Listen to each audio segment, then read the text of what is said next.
Are you loyal to Royal? Do you know the history of the line?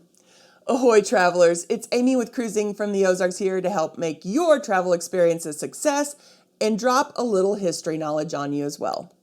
Despite the fact that Royal Caribbean is known as an American cruise line and is now based out of Miami, it was founded by 3 Norwegian shipping companies in 1969. Did you know that? I had no clue. Designed to sail the Caribbean, they chose the name Royal Caribbean to give the impression of high standards to future guests. The names of its very first ships tell the tale of a Norwegian-based company, with the first ship being christened the Song of Norway in 1970. She was quickly followed by the Nordic Prince a year later and the Sun Viking in 1972. All very Nordic names. 2 of these became the first passenger ships to be lengthened, a now popular way of expanding a cruise ship.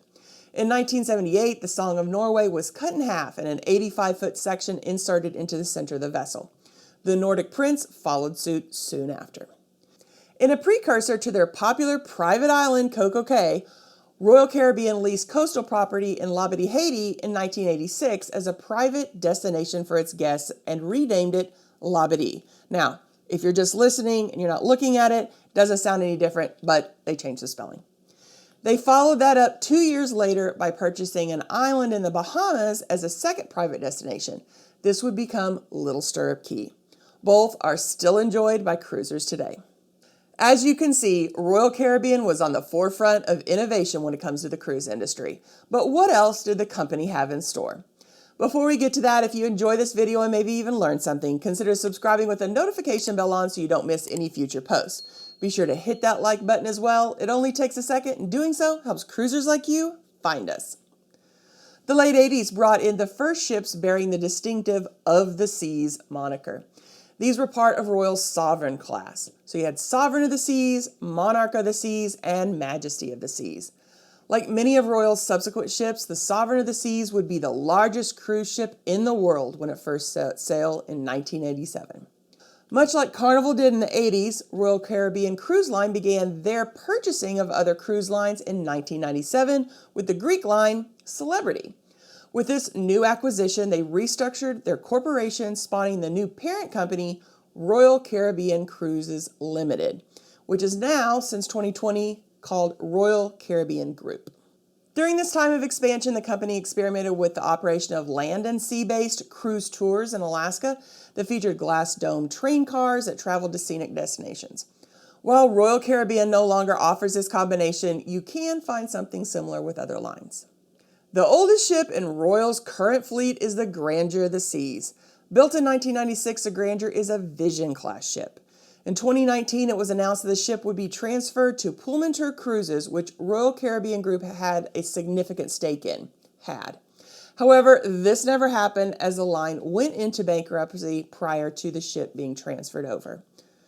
The late 90s brought in the Voyager class. Once again, the largest ships being built during their time, they were the first to have Royal Caribbean's Royal Promenade Mall concept, which is a main thoroughfare extending most of the length of the ship and is flanked by bars, cafes, shopping venues, and more. The company borrowed this now iconic design from Silja passenger ferries, which have what they call a promenade deck.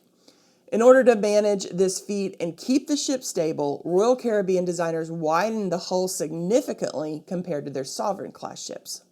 Built from 2001 to 2004 are the 5 Radiance class ships: Radiance, Brilliance, Serenade, and Jewel of the Seas. Similar to the Voyager class but longer, Freedom class ships were built from 2006 to 2008, and they are 60% the size of the upcoming Oasis class ships. These include the Freedom, Liberty, and Independence of the Seas. It was in 2009 that Royal Caribbean upped the cruise game with their Oasis class ships by launching the Oasis of the Seas. The Allure of the Seas followed in 2010. These would solidify the company as the largest cruise line on the seas, size-wise at least. At over 200,000 tons each, these are huge ships.